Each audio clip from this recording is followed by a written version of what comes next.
Hey everybody, Professor Dave here. Wanted to give just some more feedback. Got your work graded from week 2 and just kind of wanted to report out those high level findings. I saw some big improvements in the discussion threads in week 2. Again, keep in mind that initial post looking for roughly 400 to 600 words is kind of a good barometer.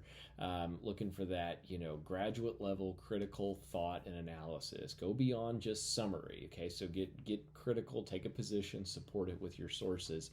That 400 to 600 words does not count the sources that you cite at the bottom. So if you don't know how to do that, you can copy and paste it, throw it into Word, then you go up to the Tools menu and come down to Word Count. It'll tell you what your word count is, so that's a good way to kind of judge it. Personally, I prefer to write those discussion threads in Word as well because you get a little more robust, word processing power than you do in Blackboard. And then also every once in a while, it's a little frustrating when you write out a well thought out post, and if you have a blip in your internet connection or something, you could lose it. So just kind of a good safeguard to think about. So. Like I said, good work there. Saw some good improvements. In week 2, it was your first time actually writing a paper. Of course, in week 1, it was the PowerPoint, which had some of those elements as well. But that first paper is always kind of I think kind of a little bit of a learning curve as you're kind of starting to get into that groove of what I'm looking for and what's expected. So. Overall, I saw some pretty good adherence to APA formatting. Quite frankly, usually that first paper is where it takes a bit of time to grade, as there's usually a lot of APA issues. But overall, you guys did a really nice job with complying with APA. One thing that I've learned is when I grade a paper, I give you feedback in 2 places. I actually click in the body of the paper and can provide annotations. So there's actually comments within the body of the paper that are marked out for you. So definitely open that paper back up and look through it. And then I also will give you some high level feedback in the actual rubric as well. So be sure you look both places. So the big thing I probably saw across the board is specific to content. So this week or in week 2, you're writing about some healthcare legislation, and one of the kind of bullet points that we were looking for was what is the impact? Okay, anytime we talk about impact or effect, something like that, keep in mind that's kind of should be your red flag of we're looking for quantitative measures. So. If you're talking about someone wrote about funding for diabetes within their state. Annually in the U.S., we spend about $329 billion a year on diabetes care and management.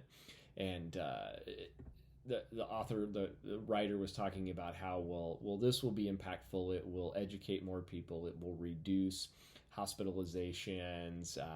It will reduce people that are diabetic that are considered out of control, which is all accurate, but take it to that next level. Okay, so maybe an example is 329 billion. This was state legislation, so if you take it down to the state level, what does the state spend? Maybe it's 30 billion at that given state.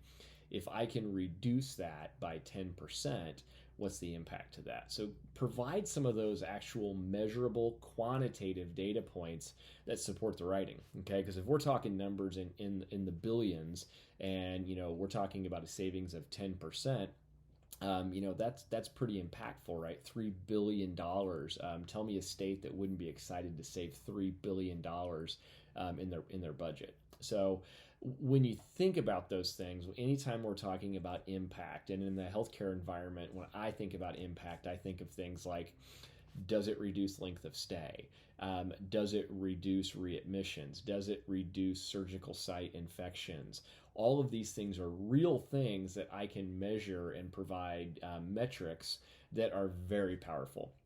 So when I'm trying to persuade somebody, I'm always coming at them with those numbers. And, if I'm having this conversation face to face, and I start to say things like, would you be interested in your state saving $3 billion a year? And then who doesn't light up when you start to talk about those things? So think about that in your writing as you take a position and provide that critical thought.